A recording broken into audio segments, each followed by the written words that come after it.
আজকে পড়ায় মনোযোগ নেই অবনীর। নখ খুঁড়ছে সে। সন্ধ্যা পেরিয়েছে সেই কখন, কিন্তু মাহফুজের আসার নাম নেই। সে উৎকণ্ঠা হয়ে আছে মাহফুজকে সবটা বলার জন্য। আফসানা খানম ওদের রুমে এলেন। আজ মাহফুজের আসতে দেরি হবে, আমি একটু পরে ঘুমিয়ে যাব, শরীরটা ভালো লাগছে না। নাদু কলিং বেল বাজলে দরজা খুলে দিস, আর তোর ভাইকে খাবার গরম করে দিস। আমি গেলাম। মনে হচ্ছে এখন একটু না ঘুমালে মাথা ফেটে যাবে ব্যথায়। বলে তিনি চলে গেলেন। একটু একটু করে সময় বাড়ছে। ঘড়ির ডং ডং শব্দে ধ্যান ভাঙে অবনীর। 12টা বাজে, কিন্তু এখনও মাহফুজ আসেনি। পরপর কয়েকবার হাই তুলছে। বইটা হাতে নিলে আমি আর চোখে মুখে পথ দেখি না। কোত্থেকে যে এত ঘুম আসে। তোর ভাইকে কল করে দেখ কোথায় আছে। নাদিয়া 2বার কল দিল, রেসপন্স করেনি মাহফুজ। বোন, আমি গেলাম ঘুমের দেশে, আর পারছি না। বইয়ের লেখায় নিশ্চিত ঘুমের ওষুধ আছে। তোর লাভার আসলে দরজা খুলে দিস, তোদের মাঝে আবার হাড্ডি হলাম না।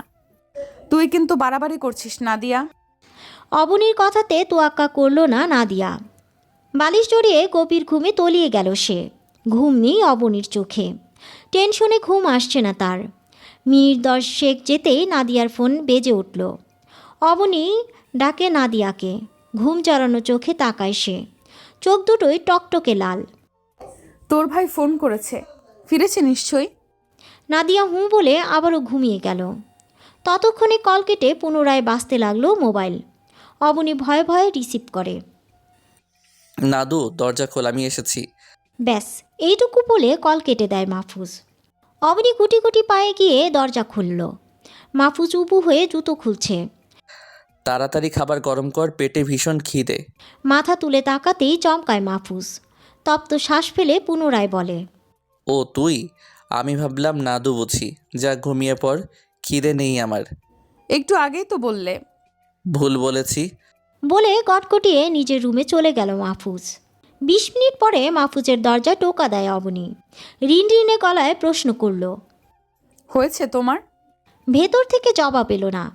অবনী পুনরায় বলে, আসবো ভেতরে। এবারেও কোনো সারা শব্দ নেই। সাহস করে রুমে ঢুকে পড়ে অবনী। মাহফুজ মশারি টানাচ্ছে। খাবার গরম করেছি, খাবে চলো। বলেছি না খাবো না। গরম যখন করেই ফেলেছি অল্প খেয়ে নাও। নিজের ভেতরকার চাপা অভিমান অবনীকে দেখাতে চাইছে না মাহফুজ।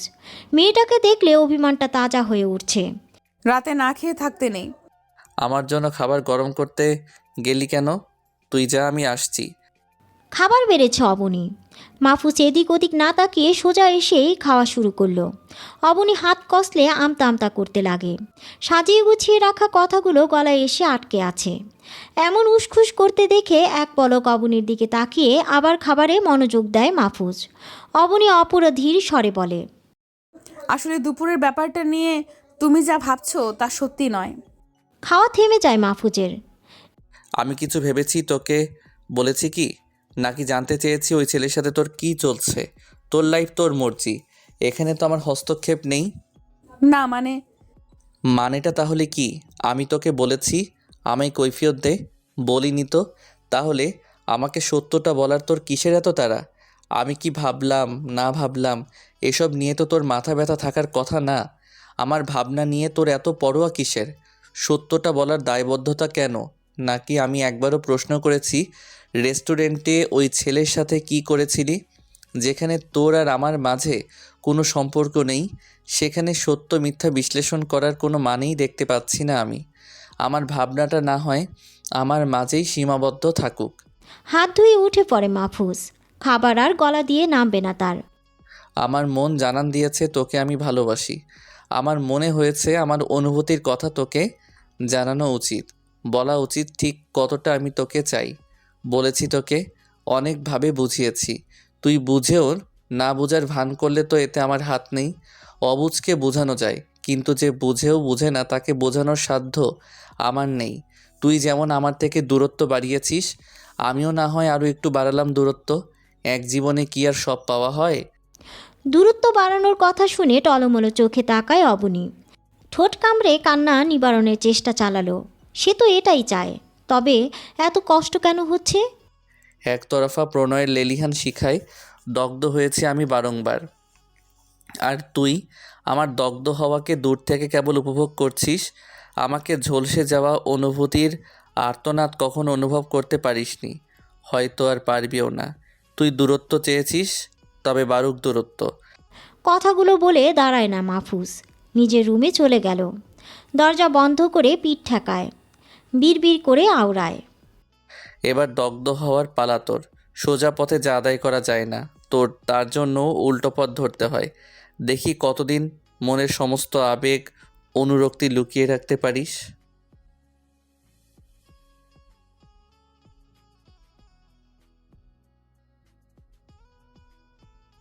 কাউকে প্রণয়ের দহনে পুড়াতে হলে বোধ হয় উল্টো নিজেকেই আগে পুড়তে হয়। ভালোবাসার অনলে নিজেকেই দগ্ধ হতে হয়। অপর পক্ষের মানুষটাকে ভালোবাসার সেই উদ্দীপনা স্পর্শ করে না, সে অনুভব করে না মানুষটার যন্ত্রণা।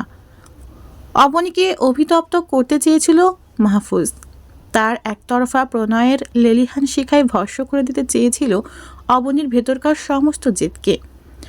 জানতে চেয়েছিল কেন তাকে কাছে টেনে নিচ্ছে না।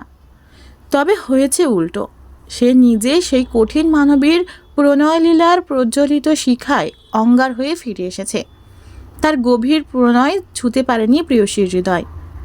ভেবেছিল ক্ষণকালের একটু দূরত্ব হয়তো দুজনকে কাছে টানবে, অবনী তার ভালোবাসায় সিক্ত হবে, জড়িয়ে নেবে ভালোবাসার চাদরে। তবে তা হয়নি, বেড়েছে আরও দূরত্ব। দুজনের মধ্যকার প্রাচীর হয়েছে আরও মজবুত। ভালোবাসার শীতল স্পর্শ ছাড়া এই প্রাচীর ভেঙে ফেলা সম্ভব নয়। কেবল ভালোবাসায় পারবে এই মজবুত অটল প্রাচীরকে ভেদ করতে। আরও একটা ঘটনা যেন তাদের মনের যে দূরত্ব আরও একটু বাড়িয়ে দিয়েছে। অভিমানের পর্দা বেসামালভাবে উঠছে মনের দরজায়। মাহফুজের ডেস্কে ফাইলের স্তূপ। আগামীকালের মধ্যে সবগুলো ফাইল চেক করে সাবমিট করতে হবে। চেক করার মাঝে মোবাইল বেজে উঠল তার।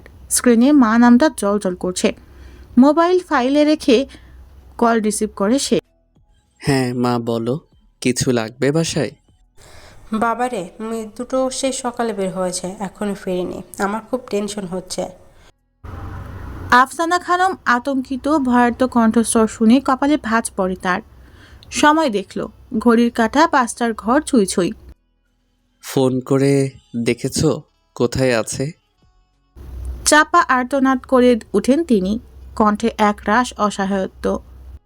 করছি তো, নাদিয়ার মোবাইল বন্ধ আর অবনীর মোবাইলে রিং হচ্ছে কিন্তু রিসিভ করছে না।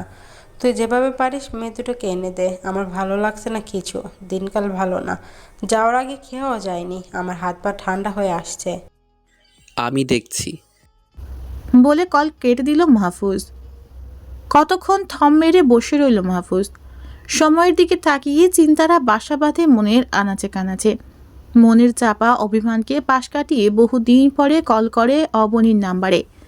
একে একে 3বার কল করার পরও কোনো রেসপন্স করেনি অবনী। ভয়টা বাড়ল, মস্তিষ্কে চরকির মতো ঘুরতে লাগলো একটা কথা, রাস্তায় কোনো বিপদ হলো না তো? বিলম্ব করলো না, এক ছুটে বসের রুমে গেল সে। চেক করে রাখা ফাইলগুলো ওনার সামনে রেখে বলল, স্যার, আমার এই মুহূর্তে ছুটি দরকার। ফাইলগুলো হাতে নিয়ে তিনি বললেন, আর 2 ঘন্টা পরে তো অফিস আওয়ার শেষ হয়ে যাবে। বাকি ফাইলগুলো চেক করে একেবারে যান। ইটস আর্জেন্ট স্যার, আমার বোনকে খুঁজে পাওয়া যাচ্ছে না। ভার্সিটি থেকে ফিরেনি, আমার মা খুব টেনশন করছে। তিনি জবাব না দিয়ে তাকিয়ে রইলেন। স্যার, ফাইলগুলো আমি সাথে করে নিয়ে যাচ্ছি। কালকের মাঝেই চেক করে আপনার টেবিলে রাখবো।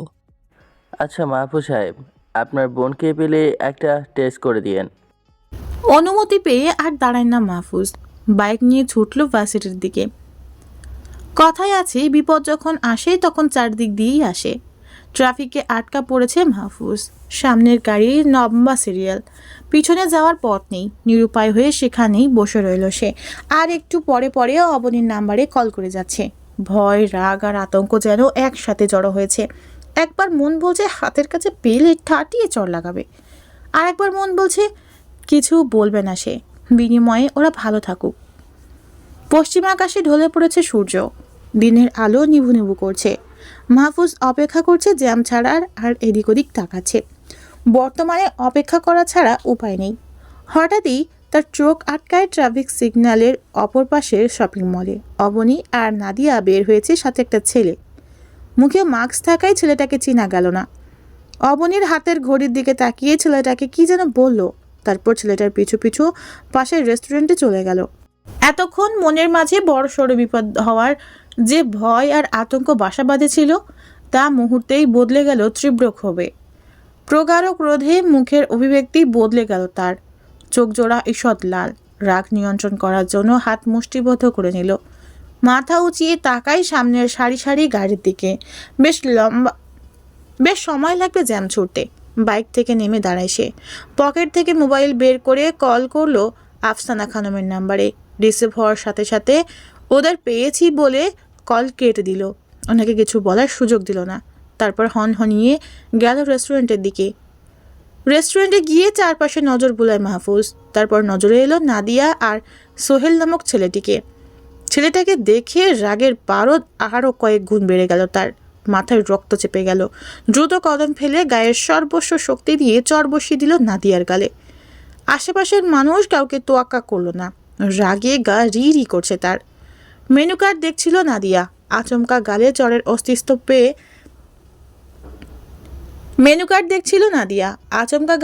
অস্তিত্ব পেয়ে থমকে গেল সে। সামনে মাহফুজকে দেখে ভয়ে গলা শুকিয়ে কাঠ হয়ে গেল তার। ভয়ে থরথর করে কাঁপতে লাগলো। গালে হাত দিয়ে মাথা নুইয়ে দাঁড়িয়ে রইল নাদিয়া। মাহফুজ রাগে গজগজ করছে। অবনী ওয়াশরুমে গিয়েছিল।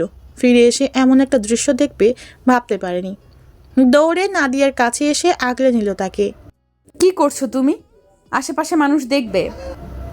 মাহফুজ ঠোঁটের কাছে আঙুল এনে বলে, হুশ, একদম কথা বলবি না। নাদিয়ার দিকে আঙুল তাক করে বলে, জীবনে রেস্টুরেন্টে খাসনি নাকি?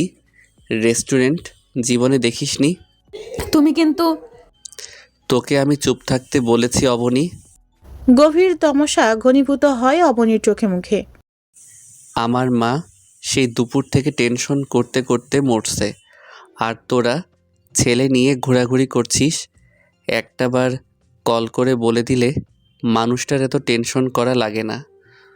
কোথায় থাকে মোবাইল? মোবাইল মানুষ সাথে কেন রাখে? এটা শোপিস, সাজিয়ে রাখার জিনিস। ছেলেদের সাথে এত ঘোরাঘুরি শখ থাকলে তুই একা ঘোর না। আমার বোনকে কেন টেনে আনছিস? নাকি ছেলে সাথে থাকলে দিন দুনিয়ার খবর থাকে না? শেষের কথাটাই চমকায় অবনী। মাথা উঁচিয়ে চারপাশ দেখলো। সবাই কেমন তামাশা দেখছে। চোখ ঝাপসা হয়ে এলো তার।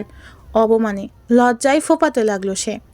দেখুন, আপনি ভুল বুঝছেন, ওদের কোনো দোষ নেই। হাত দিয়ে সোহেল নামক ছেলেটিকে থামিয়ে দেয় মাহফুজ। ফ্যামিলি ম্যাটারে আপনি ইন্টারফেয়ার করবেন না। আমি আমার বোনকে শাসন করছি। আমি আপনার কাছে কিছু জানতেও চাইনি। যেচে কিছু এক্সপ্লেন করতে আসবেন না। নাদিয়ার হাতটা শক্ত করে ধরে মাহফুজ টানতে টানতে বাইরে নিয়ে চলে গেল। সেখানে দাঁড়িয়ে কাঁদতে লাগলো অবনী। কান্নার প্রকোপে ক্ষণে ক্ষণে কেঁপে উঠছে তার শরীর। সোহেল অপরাধীর সুর টানে, সরি অবনী, আজ আমার জন্য তোমাকে এতগুলো কথা শুনতে হলো। ব্যাগটা কাঁধে ঝুলায় সে। মলিন বিষাদ ভরাতুর কণ্ঠে বলে, হিড় হিড় করে টানতে টানতে বাইরে এসে হাত ছেড়ে দিল নাদিয়া। বাইকের কাছে যেতেই নাদিয়া শুষ্ক ঠোঁট যারা জিহ্বা তারা ভিজিয়ে নিল। ভয়ার্ত কণ্ঠে বলল, যার সাথে ঢ্যাং ঢ্যাং করে শপিং করতে এসেছে সেই পৌঁছে দিবে। অবনীর রিকশা এসে থামলো বিল্ডিংয়ের সামনে। চারিদিকে অন্ধকার ঘনিয়ে এসেছে। সোডিয়ামের টিমটিমে আলোয় জ্বলজ্বল করছে চারপাশ। রিকশা থেকে নামে অবনী। ভাড়া মেটানোর জন্য ব্যাগে হাত দিতেই দেখলো 1000 টাকার একটা নোট ছাড়া আর কিছু নেই। মোবাইল বের করে সে। অসংখ্য মিসড কল দেখে দীর্ঘশ্বাস ফেলে। ডায়াল করে আফসানা খানমের নাম্বারে। 2 বার রিং হতেই তিনি রিসিভ করেন। ওরা সে কখন বাসায় চলে এসেছে? তুই কোথায় অবনী? মোবাইল সাইলেন্ট ছিল ফুফু।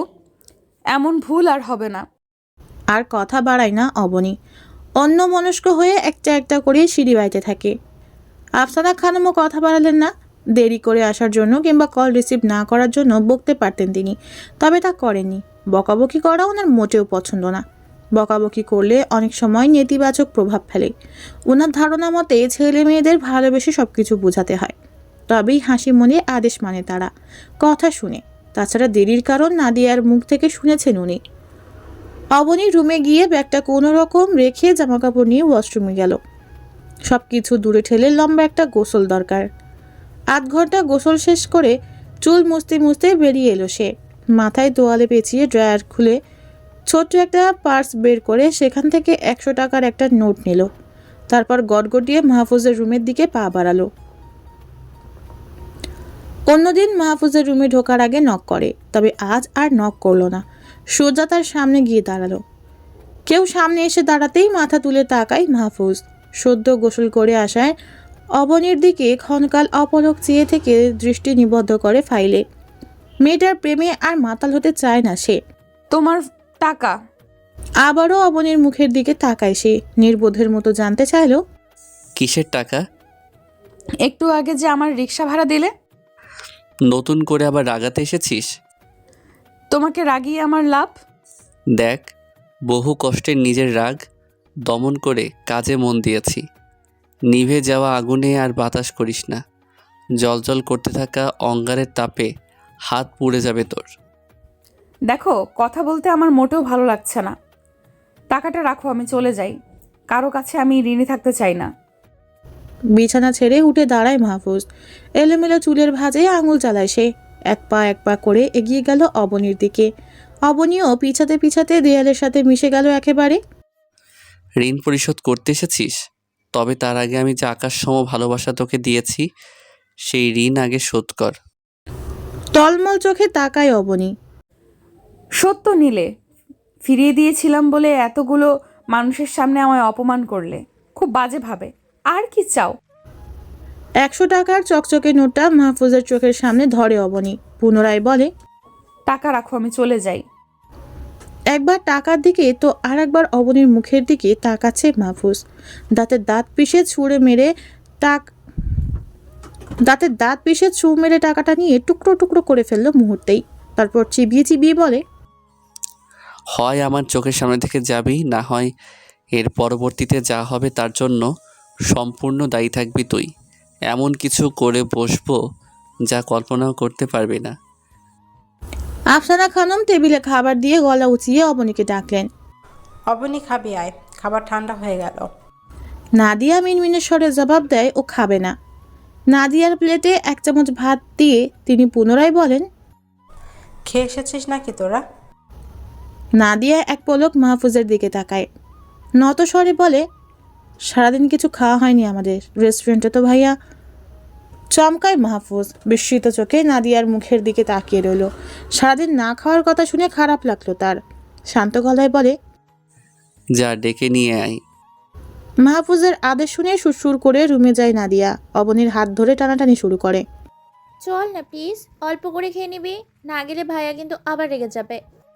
গায়ে কাঁথা জড়িয়ে শুয়েছিল অবনী। মাহফুজের রেগে যাওয়ার কথা শুনে উঠে বসে। অর্ধভেজা চুলগুলো হাত খোপা করে জবাব দেয়, তোর ভাই বাঘ না ভাল্লুক? তোর ভাই রেগে গেলে আমার ভয় পেতে হবে কেন? তপ্ত শ্বাস ফেলে নাদিয়া। আচ্ছা, ভয় পেতে হবে না ভাইয়াকে। এখন খাবি চল। সারাদিন না খেয়ে আছি দুজন, ভীষণ খিদে পেয়েছে আমার। তোর খিদে থাকলে তুই খা, আমার খিদে নেই। রেস্টুরেন্ট ভর্তি মানুষের সামনে যেসব কথা হজম করেছি, ওতেই আমার পেট ভরেছে। খাবার খাওয়ার জন্য পেটে আর জায়গা ফাঁকা নেই। আমাকে যে সবার সামনে চড় দিয়েছে। চট দিলেও এতটা কষ্ট লাগতো না যতটা কষ্ট না তোর ভাইয়ের কথার মাধ্যমে দিয়েছে। ডিরেক্ট আর ইনডিরেক্ট আমার চরিত্রের উপর আঙুল তুলেছে সে। যা হওয়ার হয়েছে, এখন চল। সারাদিন না খেয়ে আছিস, রাতেও না খেলে অসুস্থ হয়ে যাবি। আমার অনুরোধ রাখ, খাবি চল। নাদিয়ার হাতটা সরিয়ে দেয় অবনী। মলিন স্বরে বলে, আমার সত্যিই খিদে নেই, তুই খেয়ে নে। অগত্যা বাধ্য করে ডাইনিংয়ে ফিরে গেল। চেয়ার টেনে বসে বলল, খাবে না। রাগে নাক ফুলে মাহফুজ। প্লেটটা দূরে সরিয়ে গজগজ করতে করতে বলে, অন্যায় অন্যায় করবে, শাসন করা যাবে না? শাসন করলে দোষ হয়ে যাবে? একে তো ভুল করেছে, তার উপর আবার তেজ দেখাচ্ছে। পেয়েছেটা কি? অশান্তি করার আগে তোমার ভাইয়ের গুণধর মেয়েকে এসে খেতে বলো। অসুস্থ হলে পরে আমাদের বদনাম হবে। লোকে বলবে আমরা না খাইয়ে রেখেছি। তাই অসুস্থ হয়ে পড়েছে। হয়েছে তো, একবার তো বকেছিস, আর কত? তোর খাওয়া আছে, তুই খা, আমি পরে ওকে খাইয়ে দিব। ছেলের এই অযথার আগে বিরক্ত হয়ে আফসানা খানম। এতক্ষণ সব শুনল অবনী। গা জ্বালানি কথাবার্তাগুলো আর সহ্য করতে পারল না সে। ওড়না শরীরে ভালো করে জড়িয়ে ডাইনিং উপস্থিত হয়। অগ্নিঝরা চোখে মাহফুজকে পরখ করে আফসানা খানমকে উদ্দেশ্য করে বলে, মাস শেষ হলে আমি হোস্টেল উঠব ফুফু। বাসা ছেড়ে চলে গেলে আমার অসুস্থ হওয়া না হওয়া তোদের আর পাবে না, তোদের বদনামও হবে না। টেবিলে থাবা ফেলে মাহফুজ, কণ্ঠের দ্বিগুণ তেজ নিয়ে বলে উঠল, এখন যাবি কেন? আমি শাসন করেছি বলে? ভুল করেছিস, বকেছি, শাসন করছি, এখানে ভুলটা কোথায়? নাকি তুই ননির পুতুল, তোকে কিছু বলা যাবে না? এখন আমাকে অপরাধী বানিয়ে তারপর যাবি, যেন পরে বলতে পারিস আমি তো ওই বাসায় থাকতে চেয়েছিলাম, মাহফুজ ভাইয়ের জন্য থাকতে পারিনি। মানুষের কাছে প্রমাণ করবি আমি খারাপ। দুজনের কথার মাঝে এবার ফোরন কাটেন আফসানা খানম। হয়েছে তো, একটা ঘটনাকে দলাই মলাই করে আর কত বড় করবি তোরা? যা ঘটেছে ঘটেছে, বললে ফিরে আসবে? আসবে না তো। শুধু শুধু কথা বাড়িয়ে ব্যাপারটাকে বড় শীত পরিণত করছিস। আমি বড় করছি? হুঙ্কার দিয়ে ওঠে মাহফুজ। দীর্ঘশ্বাস ফেলেন আফসানা খানম। না, আমি বড় করেছি, এবার থাম তোরা। যা বলেছি মাথায় রেখো ফুফু, আমি কিন্তু হোস্টেলে উঠব। বলে আবারও রুমে ফিরে আসতে নিলে আফসানা খানম খপ করে অবনীর হাতটা ধরে ফেলেন। মায়া ভরা কণ্ঠে বলেন, সে না হয় যাবি, আগে খেয়ে নে, চোখ মুখ কেমন শুকিয়ে আছে। খাবো না আমি, আজ কথা দিয়ে পেট ভরিয়েছি। আমি তোর হাত ধরেছি, আমাকে উপেক্ষা করে চলে যাবি? মুখ কালো করে চেয়ার টেনে বসে পড়ে অবনী। ভাত ফেলে চলে যেতে নিলে মাহফুজকেও আটকান তিনি। না খেয়ে তুই আবার কোথায় যাচ্ছিস? এখন কি তোকে নমনম করতে হবে নাকি খাওয়ার জন্য? দাঁত কিড়মিড় করে প্লেটটা নিয়ে নিজের রুমে চলে গেল মাহফুজ। গত 7 দিন ধরে মাহফুজের বাসায় ঈদ আমেজ। 3 বছর প্রবাস জীবন কাটিয়ে দেশে এসেছেন শহীদুল হক। দেশে এসেই তিনি উঠে পড়ে লেগেছেন ছেলের বিয়ে করানোর জন্য। দেশে এসে শান্ত হয়ে বসেননি তিনি। আজ এই ঘটক তো কাল আরেক ঘটক, এইভাবে দৌড়াদৌড়ি করছেন। এইবার ছেলের বউ বাড়ি এনে তবেই তিনি ক্ষান্ত হবেন। ইলিশ মাছের কাঁটা বেছে নাদিয়াকে মুখে তুলে খাইয়ে দিচ্ছেন তিনি। মাহফুজকে উদ্দেশ্য করে বলেন, খাবারের সময় ছাড়া তো তোকে পাওয়াই মুশকিল। সেই সকালে বের হয়ে বাসায় আসিস রাত করে। এভাবে চললে হবে? প্রমোশন হয়েছে, কাজের চাপ বেশি। তোর টেবিলের উপরে পাত্রের ছবি রেখেছি, দেখিস। ইয়ার পাশেই বসেছিল অবনী। পাত্রীর কথা শুনে প্লেটে নড়তে চড়তে থাকা হাত আচমকাই থেমে গেল তার। অতি সন্তর্পণে সরস চোখে অবনীকে পরখ করে মাহফুজ। স্তব্ধ অবনীকে দেখিয়ে বিয়ে করব না কথা ঠোঁটের অগ্রভাবে এনেও হজম করে ফেলে। স্বাভাবিক গলায় জবাব দেয়, দেখেছি। কেমন লাগলো? মোটামুটি। কথা আগাবো? বলে টেবিল ছাড়ে মাহফুজ। তবে আগামী শুক্রবার চল পাত্রী দেখতে। মাহফুজ নিজের রুমে ঢুকতে ঢুকতে জবাব দেয়, তোমার যা ইচ্ছে। মুখের ভিতর থাকা ভাতের লোকমাটা গিলতে পারে না অবনী। ভুবন কাঁপিয়ে চিৎকার দিতে মন চাইল তার। সে তো এটাই চেয়েছিল, মাহফুজ নামক ছেলেটা বিয়ে করুক। অদৃশ্য হয়ে যেভাবে তার জীবনের সাথে জড়িয়ে আছে যেন দূরে সরে যায়। তবেই অতর্কিত যন্ত্রণার হিসেব মিলাতে পারল না সে। আর চোখে অবনীকে দেখল নাদিয়া।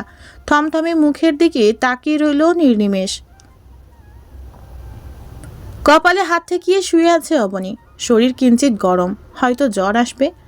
নাদিয়া এসে কপালে হাত রাখে তার। ওমা, তোর গায়ে তো জ্বর, ওষুধ খেয়েছিস? ও কিছু না, সেরে যাবে। সামান্য জ্বরে ওষুধ খেতে নেই। তোর আর ভাইয়ার কি সেদিনের পরে প্যাচআপ হয়নি? কিসের প্যাচ আপ করবো? তুই আর ভাইয়া রিলেশনশিপে নেই? তুই পাগল? কিসের রিলেশনশিপ? সেদিন রাতে যে দেখলাম। তোর ভাই নিজের অনুভূতি শেয়ার করেছে, ব্যাস এতটুকুই। তুই ভাইয়ার জন্য কিছু অনুভব করিস না? না। তবে তোর চোখ মিথ্যে বলছে। কেন খাওয়ার সময় পাত্রী দেখার কথায় তোর মুখের রং বদলে গেল? অবনী, আমি ছোট বাচ্চা না। আমি তো বলিনি তোরা ছোট বাচ্চা। তোর ভাইয়ের প্রণয়ের বেড়াজালে আবদ্ধ হওয়া মানে পরাধীন হয়ে যাওয়া। সব জায়গাতে তার নিষেধাজ্ঞা। আদৌ কি আমার ভাই এমন? 2 দিন পরের কথা। নিস্তব্ধ নিগুড়ো রাত। রাত পোহালেই পাত্রী দেখতে যাবে সবাই। মন অশান্ত হয়ে আছে অবনীর। মন মস্তিষ্কের সাথে একা লড়াই করতে করতে ক্লান্ত সে। ভালোবাসার যুদ্ধে এক পরাজিত সৈন্য। ক্ষত বিক্ষত তার মন। খুব সন্তর্পণে চেপে রাখা সমস্ত যন্ত্রণা ফাঁক ফোকর দিয়ে ঠেলে ঠুলে বেরিয়ে আসতে চাইছে। খোলা চুলে জানালার গ্রিল আঁকড়ে ধরে আকাশপানে চেয়ে আছে অবনী। চোখ জোড়ায় ঘুম নেই। নির্ঘুম চোখ জোড়ায় শুধু অসহায়ত্ব। আকাশে তেমন তারা নেই। যেই 2-1টা আছে সেগুলো মিটিমিটি করছে। খোলা আকাশে তার সমস্ত দুঃখকে বিলিয়ে দিতে ইচ্ছে করে বারংবার। তবে দুঃখ হয়তো আকাশে বিলিয়ে দেওয়া যায় না। মনের আনাচে কানাচে ঘাপটি মেরে বসে থাকে, ক্ষণে ক্ষণে পুড়াবে বলে। বিছানা হাতড়ে অবনের জায়গা খালি পেয়ে চোখ কসলাতে কসলাতে উঠে বসে নাদিয়া। ড্রিম লাইটের আবছা আলোয় জানালার পাশে অবনীকে দেখে স্বস্তির নিঃশ্বাস ফেলে সে। অবনীর দিকে ক্ষণকাল চেয়ে থেকে নৈশব্দে বিছানা ছাড়ে। আলতো পায়ে হেঁটে শব্দ ছাড়াই খুব সাবধানে দরজা খুলে যেন অবনী শুনতে না পায়। ঠক ঠক শব্দে নিদ্রা হালকা হয়ে এলো মাহফুজের। বিছানা হাতড়ে বালিশের নিচ থেকে মোবাইল বের করে সময় দেখল। রাত 1:30 বাজে, মানে গভীর রাত। বেশ বিরক্তি নিয়ে জানতে চায়, কে? ভাইয়া আমি। এত রাতে কোনো সমস্যা? একটু দরকার ছিল, দরজা খুলবে? ইচ্ছে না থাকা সত্ত্বেও দরজা খুলে সে কপাল কুঁচকে প্রশ্ন করে, এত রাতে কি হয়েছে? ভাইয়া। বোনের দিকে এবার পূর্ণ দৃষ্টিতে তাকায় মাহফুজ। শুষ্ক ওষ্ঠ জিহ্বা তারা ভিজিয়ে নাদিয়া একটু সাহস সঞ্চার করে বলে, তুমি তো অবনীকে ভালোবাসো। চমকায় মাহফুজ। হক চকিয়ে গেল সে। এড়িয়ে যাওয়ার জন্য বলে, মাঝরাত্রিরে ঘুম ভাঙিয়ে কী সব ভুলভাল বকছিস? যা ঘুমোতে যা। আমার কাছে লুকিয়ে লাভ নেই, আমি সবটাই জানি। ওকে ভালোবাসার পরও অন্য কাউকে কেন বিয়ে করতে চাইছো? মাহফুজ বুঝলো বোনের কাছে ধরা পড়ে গেছে সে। লুকিয়ে লাভ নেই। তীক্ষ্ণ স্বরে বলে, যে থাকতে চাই না তাকে কেন জোর করে ধরে রাখবো? আদৌ আমরা যা ধারণা করি তা কি সবসময় সত্যি হয়? ধারণা করার কি আছে? সবটা জলের মতো পরিষ্কার। ওই ছেলের সাথে অবনীর মোটেও না।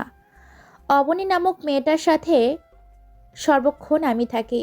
আমি একটু হলেও আজ পেতাম সেদিন ওই ছেলের আমাদের সাথে দেখা হবার ছিল কোইন্সিডেন্ট। আমাদের এক ফ্রেন্ডের নেক্সট উইকে বিয়ে, তাই গিফটের জন্য শপিং মলে গিয়েছিলাম। হঠাৎ করে ওনার সাথে দেখা। পার্ট টাইম একটা জব করে, মাসের শেষে অল্প বেতন পেয়েছে। পরিবারের জন্য খুশি কেনার জন্য এসেছিলেন শপিং মলে। বাড়ি যাবে তাই মা, 2 বোন আর বাবার জন্য বেতন দিয়ে কিছু কিনতে এসেছিলেন। মেয়েদের জামা কাপড় সম্পর্কে তার ধারণা নেই বলে অবনীকে অনুরোধ করে যেন একটু সাহায্য করে। কেনাকাটা করতে করতে কখন যে সন্ধ্যা ঘনিয়ে এলো টেরই পায়নি। আমার মোবাইলের ব্যাটারি ডাউন ছিল আর ও হয়তো মোবাইল সাইলেন্ট করে রেখেছিল। এই ঘটনা থেকে তো আর এটা বোঝা যায় না যে সে আমাকে ভালোবাসে। না, বোঝা যায় না। তবে তোমার ভুল ধারণা ভাঙলাম। বেশ রাত হয়েছে, ঘুমোতে যা।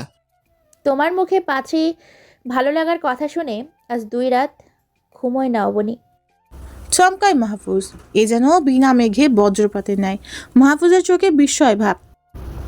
হতচকিত কিংকর্তব্য বিমূঢ় চোখে নাদিয়ার মুখের দিকেই তাকিয়ে রইল সে। আমার মনে হয় যে তোমাকে ব্যাপারটা জানানো উচিত। মনে ভুল ধারণা পুষে রেখে কিংবা অভিমান করে অন্য কারোর সাথে জীবন জড়িয়ে গেলে পরে আফসোস করা ছাড়া উপায় থাকবে না। এখনো নিষ্পলক আকাশের দিকে তাকিয়ে আছে অবনী। পিছনে কি হচ্ছে না হচ্ছে কোনো ধারণা নেই তার। সহসা কক্ষের আলো জ্বলে ওঠে। ভাবনার ছেদ হয় তার। তপ্ত শ্বাস ফেলে পিছনে না তাকিয়ে বলে, আলো জ্বালিয়েছিস কেন নাদু? এই আলো আমার শরীরে এসে বিচ্ছে খুব তীক্ষ্ণভাবে। সহ্যই যদি না করতে পারবি তাহলে মনের সমস্ত আবেগ, অনুরাগ, অনুরক্তি লুকিয়ে কেন রেখেছিস? লুকিয়ে রাখা অনুরক্তি প্রকাশ কর। আমিও তোর লুকানো অনুরক্তির ঝুম বৃষ্টিতে ভিজে সিক্ত হই, নাকি সমস্ত লুকানো অনুরক্তি জোর করে নিংড়ে বের করতে হবে আমার? অনাকাঙ্ক্ষিত মাহফুজের আওয়াজ পেয়ে হকচকিয়ে গেল অবনী। কেঁপে উঠল তার সমস্ত কায়া। মনে মনে দোয়া করতে লাগলো উনির ভুল জানা হয়। পিছনে ফিরে সত্যি সত্যি মাহফুজকে দেখে একেবারে স্তম্ভিত হতবিহ্বল সে। মনের ভুল নয়, এত রাতে সত্যিই মাহফুজ এসেছে, কিন্তু কেন? দরজার ছিটকে নিয়ে ভালো করে আটকে অবনীর সম্মুখে এসে দাঁড়ায় মাহফুজ। ভয় বাড়ল তার। এত রাতে বদ্ধ রুমে একটা ছেলে আর একটা মেয়ে, ব্যাপারটা মোটেও সুবিধার না। কেউ টের পেলে তার দিকে আঙুল তুলবে, তাকেই দোষারোপ করবে। ভয়ার্ত গলায় প্রশ্ন করলো, দরজা বন্ধ করেছো কেন? আর নাদু কোথায়? পা থেকে মাথা অবধি অবনীকে পরখ করে মাহফুজ। বিরস গলায় জবাব দিল। দরকার আছে বলেই দরজা বন্ধ করেছি। অবনী তৎক্ষণাৎ জবাব দেয়, তোমার সাথে আমার কোনো দরকার নেই, তুমি চলে যাও। আমার দরকার আছে বলেই আমি এসেছি। দরকার না থাকলে তো আসতাম না। এখন বল, মনের লুকানো সমস্ত অনুরক্তি তুই প্রকাশ করবি নাকি সবটা আমার জোর করে বের করতে হবে? কোনো কিছু লুকাচ্ছি না আমি, আল্লাহর দোহাই লাগে তুমি যাও। ফুফু কিংবা ফুফা দেখলে কেলেঙ্কারি হয়ে যাবে। তোর সাথে ঘুমাবো বলে নিশ্চয়ই আসিনি যে কেলেঙ্কারি হয়ে যাবে। আমার কিছু প্রশ্নের উত্তর চাই, উত্তর পেলে চলে যাব, নয়তো এভাবে এক রুমে আমার সাথে থাকবি যতক্ষণ না আমি আমার উত্তর পাবো, ঠিক ততক্ষণ। কে কি বললো তাতে আমার কিছু আসে যায় না, কিন্তু আমার উত্তর চাই মানে চাই। মাহফুজের লাগামহীন ঠোঁটকাটা কথা শুনে ফুস করে নিঃশ্বাস ফেলল অবনী। মাহফুজ আলতো করে অবনীর উষ্ণ গালে হাত রাখে। মাহফুজের আকস্মিক স্পর্শে চমকে ওঠে অবনী। মাহফুজের তপ্ত ছোঁয়ায় থমকে গেল তার ধরিত্রী। শিরশির করে কাটা দিয়ে ওঠে তার সমস্ত শরীর। অজানা অনুভূতি, অজানা শিহরণ। মাহফুজ কোমল স্বরে জানতে চায়, এমনটা করার কারণ কি? আমার কি কোনো ত্রুটি আছে? থাকলে বল না, নিজেকে শুধরানোর চেষ্টা করব। হাতটা সরিয়ে দেয় অবনী। নিরেট গলায় জবাব দেয়, তোমার কোনো সমস্যা নেই। আমি চাইছি না তোমার সাথে কোনো সম্পর্কে জড়াতে, না প্রণয় না বৈবাহিক। কেন চাইছিস না? আমি সেটাই তো জানতে এলাম। আর এই কেন উত্তরটা যে আমার চাই চাই। আমি বাধ্য নই। অবশ্যই তুই বাধ্য। আমাকে দিনের পর দিন রিজেক্ট করবি, অবহেলা করবি, কেন করবি তা জানার অধিকার নিশ্চয়ই আমার আছে। অবনীর হাত দুটো মুঠোবন্দি করে নিল সে। সমস্যাটা ঠিক কোন জায়গায় বলবি তো, না হলে বুঝবো কি করে? নিষ্প্রুপ চাহনি নিবদ্ধ করে মাহফুজের চোখে। ঝাপসা হলো অবনীর আঁখি জোড়া। অশ্রুসিক্ত হলো পল্লব। কাঁপা কাঁপা স্বরে বলে, আমার কাছে আমার সম্মানটা অনেক বড় মাহফুজ ভাই। আমি চাই না কেউ আমার চরিত্রের দিকে আঙুল তুলুক, কেউ মুখ বাঁকিয়ে বলুক এই মেয়েটার চরিত্রের সমস্যা আছে। চোখের পাপড়ি ভিজিয়ে নেত্র জলের ক্ষুদ্র ফোঁটা স্পর্শ করল গাল। মাহফুজ সস্নেহে মুছে দিল তা। প্রেম করলে কিংবা ভালোবাসলে চরিত্রের সমস্যা? আচ্ছা, তাহলে আমরা না হয় আমাদের প্রণয়ের সূচনা 3 বার কবুল বলার পরই করব, তাতে হবে? না বোধক মাথা নাড়ে অবনী। মাহফুজ অসহায় স্বরে বলে, আবার কি সমস্যা? ফুঁপিয়ে ওঠে অবনী। তুমি কি ভেবেছ বিয়ে করে নিলে সবাই চুপ থাকবে? এই সবাইটাকে আজব তো। এই সবার কথা চিন্তা করে আমি আমার জীবনের সুখ বিসর্জন দিব নাকি? তোমার চিন্তা করতে না হলেও আমাদের মতো গ্রামের মেয়েদের সবার কথা চিন্তা করতে হয়। কে কি বললো না বললো তা নিয়ে ভাবতে হয়। গ্রামের সবাই বাবার দিকে আঙুল তুলে বলবে মামুনুর রশিদের মেয়েকে শহরে পাঠিয়েছে পড়াশোনার জন্য, আর মেয়ে করেছে পীড়িত। বাবার সম্মান নিয়ে টানাটানি হবে। আমার মায়ের শিক্ষার উপর সবাই আঙুল তুলবে, বলবে একজন শিক্ষিকা হয়েও মেয়ে সঠিক শিক্ষা দিতে পারেনি। যে বাসায় থেকেছে সম্পদের লোভে সেই বাসার ছেলেকে রূপের জালে ফাঁসিয়েছে। শুধু এইটুকু বলে ক্ষান্ত হবে না, বলবে এক বাসায় থেকেছে, ওদের মাঝে নিশ্চয়ই বিবাহ বহির্ভূত সম্পর্ক তৈরি হয়েছে। তুমি কেন পাগলামি করছো? কেন আমার অবস্থানটা বুঝতে পারছো না? কথাগুলো বলে অঝরে কাঁদতে লাগলো অবনী। অবনীর দিকে সরু চোখে তাকিয়ে রইল মাহফুজ। অবনীর বলা বিরামহীন কথাগুলো কেবল শুনে গেল সে। কথা শেষ হতেই সে রগর গলায় বলল, বলা শেষ? এক গ্লাস পানি এনে দিব? এক নিঃশ্বাসে কথাগুলো বলে নিশ্চয়ই তোর গলা শুকিয়েছে। অবনী ব্যাকুল চোখে মাহফুজের দিকে চাইল। বিরস কণ্ঠে পুনরায় বলে, ফুফুও কষ্ট পাবে, বলবে আমাকে আশ্রয় দিয়ে ভুল করেছে, তার চোখের আড়ালে তার ছেলেকে ফাঁসিয়েছি। আমার মাকে তোর এমন মনে হয়? না ফুফু, এমন না, কিন্তু বলতে কতক্ষণ? ফুফু না বললেও বলার মানুষের অভাব হবে না। ফুফু এবং ফুফা দুজনের পছন্দ থাকতে পারে, তুমি বরং তাদের পছন্দেই বিয়ে করো। আমি মানুষের কটু কথা শুনতে পারবো না, বাবা মাকেও শোনাতে পারবো না। বাবার তিলে তিলে গড়ে তোলা সম্মান আমার একটা কাজের জন্য ধুলোয় মিশে যাক, সন্তান হয়ে এইটা অন্তত চাইবো না। আত্মীয়তার মাঝে কি মানুষ আবার নতুন করে সম্পর্কে বাধা পড়ছে না? পরে তো, তবে তারা নিশ্চয়ই বিয়ের আগে আশ্রিতা হিসেবে থাকে না। এবার রেগে গেল মাহফুজ। উঁচু গলায় কথা বলতে গিয়েও পারে না, পাছে যদি তার মা বাবা জেগে যায় তো আসলেই কেলেঙ্কারি হয়ে যাবে। আশ্রিতা, সম্পদের লোভে শব্দগুলো দ্বারা কি বোঝাতে চাইছিস? তোরা গরিব, তোদের কিছু নেই, অভাবে আমাদের বাসায় থাকিস, আজব কথাবার্তা। পড়াশোনার জন্য আছিস, আর তোর বাপের যে সম্পদ, আমার বাপের এসব নেইও। পরপর কয়েকটা শ্বাস ফেলে রাগ নিয়ন্ত্রণ করলো মাহফুজ। অবনীর এলোমেলো অবিন্যস্ত চুলগুলো কানের পিছনে গুজে মলিন মুখটা হাতের আঁচলে নিল। কে কি বললো না বললো তার জন্য নিজের ভালোবাসা ছেড়ে দিবি? ভালোবাসার মানুষটাকে ছেড়ে দিবি? আফসোস হবে না? আকাশ সমান আফসোস নিয়ে বাঁচতে পারবি তুই? যেখানে তোমায় আমি ভালোই বাসি না, সেখানে আফসোস কেন হবে? হ্যাঁ, সেটা তো তোর গরুর মতো বড় বড় অস্ত্রসিক্ত দুই চোখই বলে দিচ্ছে। মাহফুজ থেকে নিজেকে ছাড়িয়ে নিল অবনী। দৃষ্টি নত করে বলে, তুমি এখান থেকে যাও। মাহফুজ প্রখর শানিত চোখে অবনীর দিকে তাকিয়ে রইল। এই মেয়েকে হাজার কিছু বলেও বোঝাতে পারবে না। যে বুঝতে চায় না তাকে সে কি আর বোঝাবে? যা করার নিজেই করবে। দরজা খুলে বাইরে আসতেই মাহফুজের নজরে এলো নাদিয়াকে। দুশ্চিন্তায় তাতে নখ কাটছে সে। ভাইয়া, অশুভটা মুখ খুললো? মাহফুজের বুক গলিয়ে নিঃসৃত হয় দীর্ঘশ্বাস। অনেক রাত হয়েছে, ঘুমোতে যা। নিস্তরজ স্বরে বলে। অবনী যে নাছরবান্দা বুঝে গেল নাদিয়া। হনহনিয়ে রুমে এসে দেখলো শুয়ে পড়েছে সে। নাদিয়াও ধপ করে শুয়ে পড়লো। কঠিন গলায় বলল, আমার ইচ্ছে করছে বিছানায় ঝাড়ু দিয়ে ওর পিঠের চামড়া তুলে নিই, কিন্তু নিরুপায় আমি, এটা পারবো না। তোর গায়ে হাত তুললে তোর ফুপু তেলে বেগুনে চলে উঠবে, আর উল্টো আমার পিঠের চামড়া তুলে রোদে শুকাতে দিবে। খুব ভোরে ঘুম থেকে উঠে সবকিছু গোছগাছ করছে মাহফুজ। একটু পরে ফ্রেশ হয়ে নিজেও তৈরি হবে। ব্যাগ গোছানো শেষ করেই ড্রয়িং রুমে এলো সে। নাদিয়ার রুমের দিকে এক নজর তাকালো। হয়তো ওদের ঘুম এখনো ভাঙেনি। শব্দ করে ডাকলো আফসানা খানমকে। মা, হালকা পাতলা কোনো নাস্তা বানিয়ে দাও, আমার এক্ষুনি বের হতে হবে। আধা ঘন্টা পরে ফলমাল ড্রেস আপে বের হয়ে আসে মাহফুজ। আফসানা খানম ততক্ষণে টেবিলে নাস্তা দিয়ে দিয়েছেন। শাহিদুল হক বসে পেপার পড়ছেন। আজকে তো আমাদের পাত্রী দেখতে যাওয়ার কথা, তাহলে এই সকাল সকাল ব্যাগপত্র নিয়ে কোথায় যাচ্ছিস? মাহফুজ গরম গরম চায়ে চুমুক দেয়। তুমি এসব দেখা দেখি ক্যান্সেল করো, আজকেই আমাদের সিলেট যেতে হবে নতুন একটা প্রজেক্টের কাজে। 7 দিনের জন্য।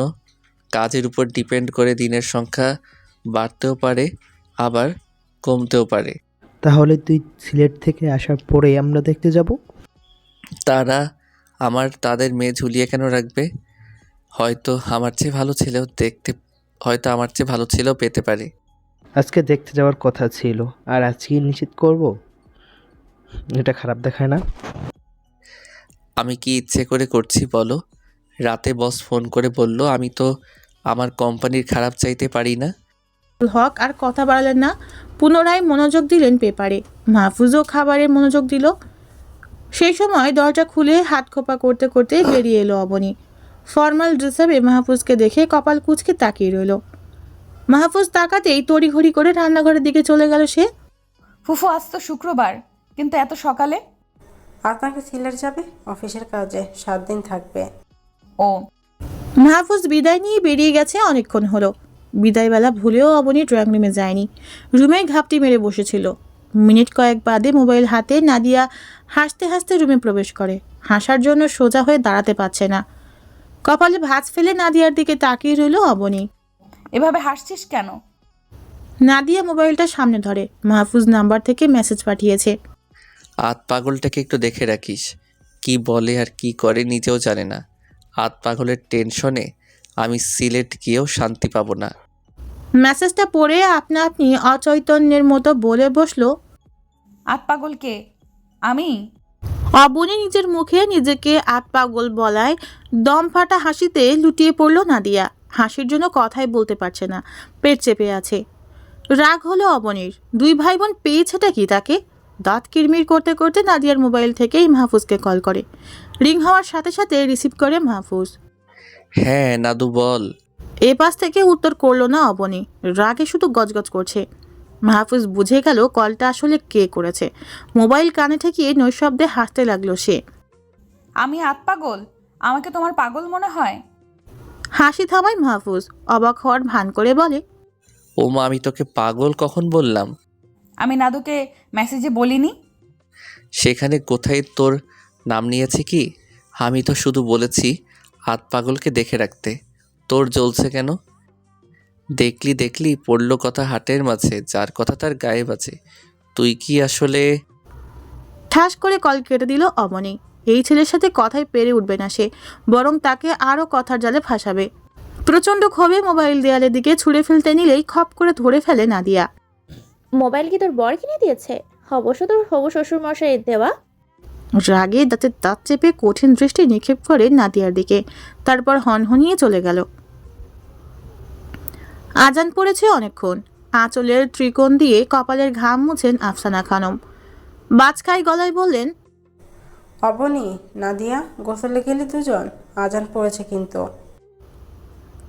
ডাকের সাথে সাথে ঘর থেকে বেরিয়ে এলো নাদিয়া। অবনী তোমার সাথে না? অবনী আমার সাথে হতে যাবে কেন? আমি তো ছিলাম রান্নাঘরে।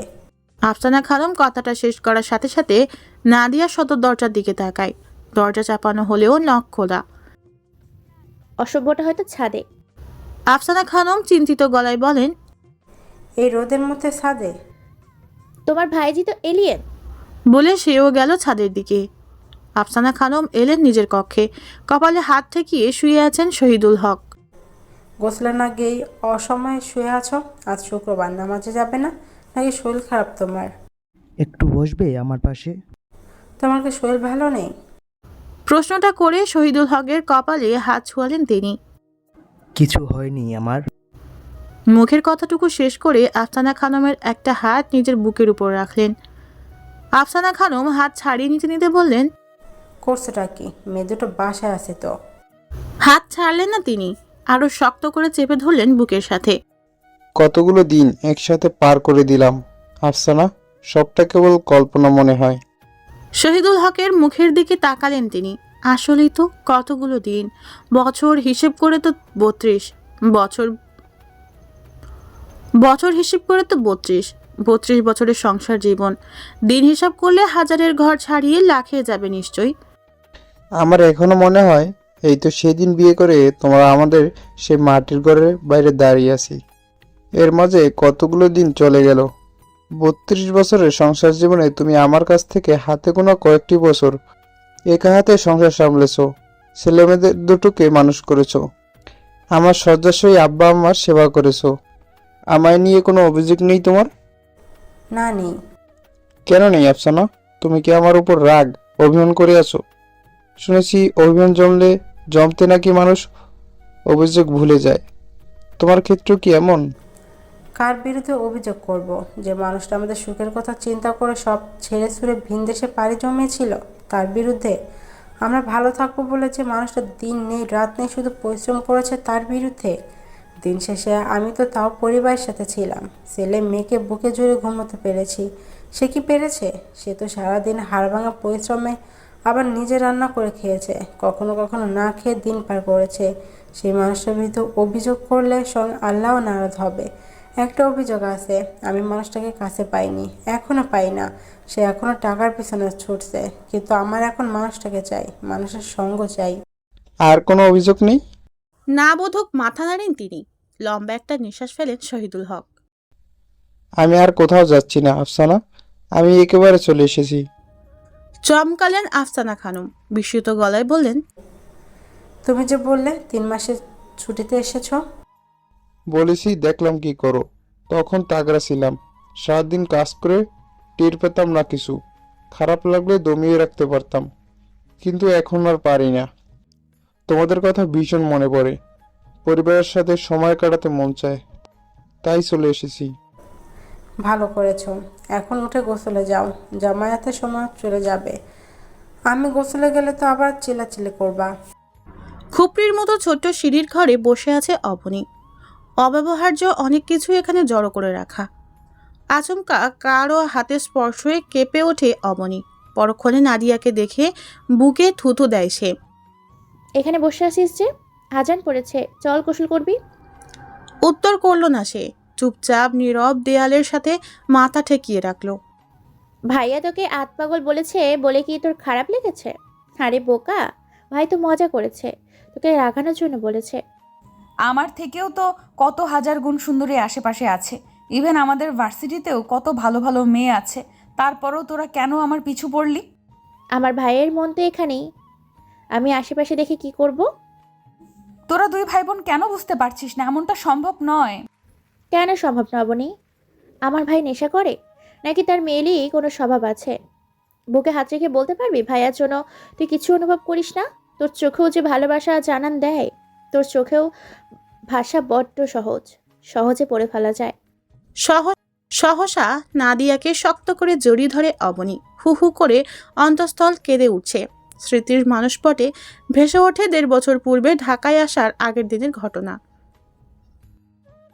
যা তো মা, ব্যাগের সাইড পকেটে দেখবি 400 টাকা আলাদা করে রেখেছি, ওটা নিয়ে আয়। অবনী উঠে ঘরের দিকে গেল। টাকা নিয়ে ফিরে এসে দেখলো ফাতেমা আমিনের মুখটা গম্ভীর। টাকাটা ওনার হাতে দিয়ে বলেন, মা, ঘরে যা অবনী। বিরক্তি করলো সে। একবার বলাতেই ঘরে চলে গেল। রাতে নিজের প্রয়োজনীয় সবকিছু গুছিয়ে মাত্রই একটু বসলো অবনী। রাত পোহালেই অচেনা শহরে পাড়ি জমাবে সে। নতুন জায়গায় যাওয়ার জন্য যেমন উদ্দীপনা কাজ করছে, তেমনই বাবা মা ছেড়ে যাবে মন খারাপও হচ্ছে। ফাতেমা আমিন এলেন তার ঘরে, পাশে বসলো তার। মেয়ের দিকে তাকিয়ে রইলেন অনিমেষ। কিছু বলবে মা? ফাতেমা আমিন অবনীর একটা হাত মুঠোয় নিলেন। আগুন আর লোহাকে যদি পাশাপাশি রাখা হয়, তবে আগুনের প্রখর উষ্ণতায় একটা সময় পর লোহা গলতে শুরু করে। কঠিন মজবুত লোহা চোখের পলকে তরলে পরিণত হয়। তবে সেই গলিত লোহা হাতে দিয়ে স্পর্শ করলে কিন্তু হিতে বিপরীত হয়। হাত দগ্ধ হয়, মাংস উঠে আসে। এই কথাগুলোর মানে বুঝলো না অবনী। নির্বোধের মতো ফাতেমা আমিনের মুখের দিকে তাকিয়ে রইল সে।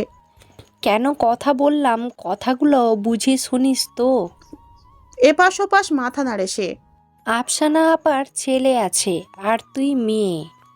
বিপরীত বস্তর দিকে মানুষের আজীবন ঝোঁক থাকে। হয়তো দুজনের মাঝে একটা আকর্ষণের সৃষ্টি হতে পারে, তোর দিক থেকে কিংবা তার দিক থেকে, আবারও নাও হতে পারে। আমি শুধু আমার মনের ভয়টা বলছি। ছেলে মানুষ থেকে দূরে দূরে থাকবি, কেউ যেন তোর দিকে আঙুল তুলতে না পারে। পড়াশোনা করতে যাচ্ছিস, মন দিয়ে পড়াশোনা করবি। বিকেলে কি এই জন্য তোমার মন খারাপ ছিল? মজিদ চাচার মেয়ে তোমায় কিছু বলেছে? সন্তান বড় হলে বাবা মায়ের মান সম্মান সেই সন্তানের কর্মকাণ্ডের উপর নির্ভর করে। সন্তান ভালো কাজ করলে সমাজে বাবা মায়ের মাথা উঁচু হয়, সবাই সম্মান করে। আর একটা খারাপ কাজ করলে বাবা মায়ের মাথা নিচু হয়, সমাজে সম্মানের জায়গাটা আর থাকে না। তখন শুধু তোর মজিদ চাচার মা না, কথা শোনানোর লোকের অভাব হয় না। তাহলে ফুফুর বাসায় না গিয়ে হলে কিংবা মেসে উঠি? আফসানা আপার সাথে তোর বাবার কেমন সম্পর্ক তা তো জানিস। আপন ভাই বোনের চেয়েও কোনো অংশে কম না। তাদের বাসা থাকা সত্ত্বেও যদি হলে উঠিস, তাহলে হয়তো তোর বাবার সাথে সম্পর্ক রাখবে না। অবনী দুহাতে জাপটে ধরে ফাতেমা আমিনকে। টেনশন করো না মা, এমন কোনো কাজ করব না যাতে তোমাদের মানের হানি হয়, কেউ তোমাদের দিকে আঙুল তুলতে পারে। আমি মাহফুজ ভাই থেকে দূরে থাকবো। ওয়াদা করবি মা? কেউ যেন আমার কেউ যেন আমার দেওয়া শিক্ষার উপর আঙুল তুলতে না পারে, কেউ যেন উঁচু গলায় বলতে না পারে আমার দেওয়া শিক্ষা ঘাটতি আছে। মায়ের কথাটা কেমন করে যেন মিলে গেল। মায়েদের কি কোনো দৈব শক্তি আছে? না হলে বুঝলো কি করে এমনটা হবে? এদের করা ভবিষ্যৎবাণী কিভাবে যেন অক্ষরে অক্ষরে মিলে যায়। নাদিয়া পিঠে হাত রাখতেই ভাবনার সুতো ছিঁড়ে তার। চোখের পলকে 7টা দিন শেষ। গোনা দিন খুব দ্রুতই চলে যায়। লাস্ট মিটিং শেষ করে সেই যে মাহফুজ ঘুমিয়েছে এখনও ওঠেনি। প্রেজেন্টেশন মন মতো হয়নি বলে টানা 2 দিন এটার পিছনে দিয়েছে। না ঘুমিয়েছে না খেয়েছে। মিটিং শেষ করে হোটেল রুমে যে শুয়েছে এখনও ঘুম ভাঙেনি তার। বারবার মোবাইলের রিংটোনে তন্দ্রা হালকা হয়ে এলো তার। তারপরও ঘুমের জন্য চোখ মেলতে পারছে না। নাম্বার না দেখে কল কেটে দিল সে। আবারও রিং হলো। ঘুমের মাঝে বিরক্তিতে কপাল কুঁচকে গেল তার। কোনো রকম রিসিভ করে কানে ঠেকায় মোবাইল। পড়ে ফেলা যায়। হ্যালো, কোথায় থাকো তুমি ভাইয়া? 100-র উপরে কল দিলাম। কি বলবি তাড়াতাড়ি বল, ঘুমাবো আমি। মামু অবনীকে গ্রামে নিয়ে গেছে। তো যাক, কয়দিন ঘুরে আসুক বাড়ি থেকে। বেড়ানোর জন্য নিয়ে যায়নি, ওকে পাত্রপক্ষ দেখতে আসবে। তন্দ্রা ভাব কেটে গেল মাহফুজের। চট করে উঠে বসে সে। কি বললি, আবার বল। পাত্রপক্ষ আসবে বলে অবনীকে মামু বাড়িতে নিয়ে গেল। রাগে হাত মুঠো করে ফেলে মাহফুজ। তন্দ্রাচ্ছন্ন লাল চোখ রাগে আরও লাল হয়ে গেল। এই মেয়েটা এত অবাধ্য, হাতের কাছে পেলে কানের নিচে দিব কষিয়ে। ওর কোনো দোষ নেই, ও তো জানেও না। মায়ের সাথে বলছিল মামু, তাই আমি শুনেছি। আচ্ছা, ফোন রাখ। বলে কল কেটে দিল মাহফুজ। সময় দেখল সে, সন্ধ্যা এখন। বিছানা ছেড়ে নামলো সে। দাঁত কিরমির করে আওড়ালো। দাদা শ্বশুরের ছেলে, তোমার মেয়ের বিয়ে দেওয়া আমি বের করছি, আসছি আমি। ঘাড়তেরা মেয়েকেও সোজা করব, আর সাথে বাপকেও। ঘরের উপযুক্ত পাত্র চোখে পড়ে না। নিজের প্রয়োজনীয় সবকিছু লাগেজে নিয়ে বের হওয়ার জন্য পা বাড়াতেই বস্তার রুমে এলো। মাহবুব সাহেব, আমরা আজই ঢাকা ব্যাক করছি না, আরও 2 দিন থাকবো সিলেটে। 2 দিন থাকার কথা শুনে চমকায় মাহফুজ। তার যাওয়া খুব জরুরি। আবার কি নতুন কোনো প্রজেক্ট এসেছে স্যার? আপনি কোথায় যাচ্ছেন? কুমিল্লা যাব স্যার। আরও 2 দিন থাকবো কেন? আবার নতুন কোনো ডিল? আরে না, লাস্ট প্রজেক্টের প্রেজেন্টেশনের জন্য অনেক কষ্ট করেছেন, ভাবলাম আমার পক্ষ থেকে একটা ট্রিট দেই। ভয় পেয়ে গিয়েছিলাম। কুমিল্লা কেন? কুমিল্লা কেন যাবেন এই রাতের বেলা? জীবন মরণ সন্ধিক্ষণে আছি স্যার। শ্বশুর মশাই বউকে আরেক জায়গায় বিয়ে দিয়ে দিচ্ছে। আপনি বিয়ে করলেন কবে? বিয়ে করিনি তো। বিয়ে না করলে বউ পেলেন কোথায়? মামুর মেয়েকে হাওলাত করে বউ বানিয়েছি। হাওলাত করা বউকে আরেক জায়গায় বিয়ে দেওয়ার জন্য শ্বশুর মশাই উঠে পড়ে লেগেছে। আপনি এসব কি বলছেন মাহবুব সাহেব? সবটা মাথার উপর দিয়ে যাচ্ছে। কুমিল্লা থেকে ফিরে আপনাকে বুঝিয়ে বলবো স্যার। আপাতত কয়েকদিনের ছুটি লাগবে। সে না হয় দিলাম, কিন্তু তাইলে গেলাম আমি। আমার যাওয়া খুব জরুরি। বাস যখন কুমিল্লা এসে পৌঁছায় তখন ফজরের আজান পড়ছে। বাস থেকে নেমে লম্বা নিঃশ্বাস নেয় মাহফুজ। ভালোই ভালোই গন্তব্যে পৌঁছাতে পারলে স্বস্তি। ভোর রাত হওয়ায় স্ট্যান্ডে কোনো সিএনজি নেই। লাগেজ নিয়ে একটা টং দোকানের বেঞ্চে গালে হাত দিয়ে বসে রইল সে। চোখে ঘুম। 10 মিনিট অপেক্ষার পরে একটা সিএনজি আসতেই সেদিকে তাড়াতাড়ি করে গেল সে। চাচা যাবেন? বাবা যেখানেই যাবেন রিজার্ভ যাইতে হইব। এখন প্যাসেঞ্জার নয়, আর ভাড়া লাগবো 700। চাচা আপনারে 700 না 1000 দিব, তারপর নিয়ে চলেন। 1 সেকেন্ড আমার কাছে 1 বছরের সমান। তাহলে উঠুন। যতক্ষণে অপনীদের বাড়ি গিয়ে মাহফুজ পৌঁছায় ততক্ষণে ভোরের আলো ফুটতে শুরু করেছে। পূব আকাশে উকি দিয়েছে রক্তিম সূর্য। গ্রামের বাতাস স্নিগ্ধ নির্মল। সাত সকালের হিমেল হাওয়া শরীর মন সতেজ করে তোলে। পাখির কিচিরমিচির শব্দ যেন অন্য এক জগৎ। উঠান ঝাড়ু দিচ্ছিলেন রাফিয়া খাতুন। ব্যাগপত্তর সমেত সাত সকালে মাহফুজকে দেখিয়ে চিৎকার করে ওঠেন। ওনার চিৎকার শুনে ঘর থেকে বেরিয়ে এলেন মামুনুর রশিদ এবং ফাতেমা আমিন। মাহফুজকে দেখে যেন তাজ্জব বনে গেলেন জায়গায়। মামুনুর রশিদ অবিশ্বাস্য গলায় প্রশ্ন করলেন, মাহফুজ বাবা, তুমি এত সকালে? গম্ভীর রাশভারী স্বরে মাহফুজের প্রশ্নের ঝড়। মামু, ছেলে হিসেবে কি আমি এতটাই খারাপ যে আমাকে তোমার চোখে পড়ে না? আমাকে মেয়ের জামাই করা যায় না? আকস্মিক প্রস্তাবে হকচকিয়ে গেলেন মামুনুর রশিদ। পরক্ষণে নিছক মজা ভেবে তিনি মাহফুজের কাঁধে হাত রাখেন, একগাল হেসে বলেন, এসব মজা পরে হবে। সিলেট থেকে ফিরেছিস নিশ্চয়ই, তোকে ক্লান্ত দেখাচ্ছে। আগে হাত মুখ ধুয়ে নিয়ে খেয়ে নিবি, চল। মামুনুর রশিদ হাত ধরে টানতে মাহফুজ নড়ল না, নিশ্চল অবিচল রইল। আমি কি পাত্র হিসেবে এতটাই অযোগ্য কিংবা ছোট যে আমার দেওয়া প্রস্তাব তোমার কাছে মজা মনে হচ্ছে? মাহফুজের গুরু গম্ভীর কথায় ভড়কে গেলেন তিনি। প্রশ্নের জবাবে কি বলা যায় ইতস্তত করতে লাগলেন। মাহফুজ ধূপ করে ওনার সামনে হাঁটু গেড়ে বসে পড়ল, হাত জোর করে অনুনয় করে বলে, তোমার মেয়েটাকে আমার অবাধ্য মন ভালোবেসে ফেলেছে মামু। তোমার কাছে হাত জোড় করছি, অবনীকে অন্য কোথাও বিয়ে দিয়ে আমায় নিঃস্ব করো না।